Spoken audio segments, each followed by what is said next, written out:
Dinimiz islom dini. Hammamiz shunga rozi bo'lganmiz. Payg'ambarimiz alayhissalomning hadislari bor.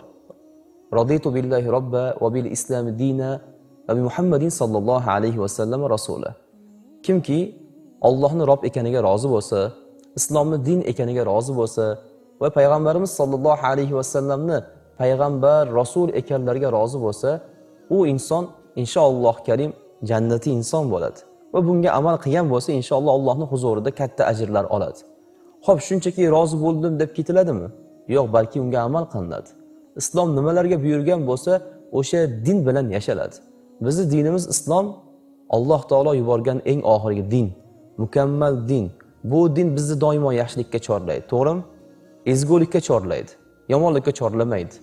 Urushqoq bo'lishga chorlamaydi, fitna chiqarishga chorlamaydi, balki bosiq, vazmin, hamma narsani aql, salohiyat bilan Qur'on va sunnatga muvofiq chiroyli tarzda bajarishni targ'ib qiladi. Islom dinida ekanmiz, biz doimo insonlarga foyda keltirishni o'ylaymiz. Zarar bermaslikka harakat qilamiz. Garchi ular boshqa din vakili bo'lsa ham, ular bizga yomonlik qilmasa, ular bilan go'zal muomala qilishga buyurilganmiz. Ular bilan qo'shnichilik bo'ladigan bo'lsa, masalan, bir odamning qo'shnisi bor, u boshqa dinda. Mo'minlarga zarar tegmayapti. Mo'minlarga harakat qilyapti, yordam qilyapti yoki bo'lmasa jim borib jim kelyapti.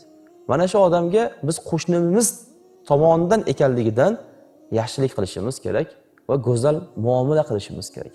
Payg'ambarimiz sollallohu alayhi va sallam hammaga go'zal muomala qiladigan inson edilar.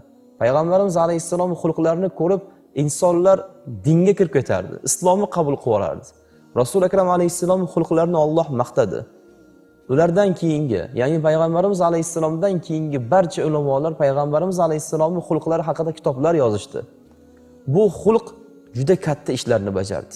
O'shaning uchun biz atrofimizdagi insonlarga, mu'minlarga, boshqa dindagi insonlarga ham go'zal muomalada, xush muomalada bo'lsak, inshaalloh karim Alloh taoloning huzurida yuzimiz yorug' bo'ladi.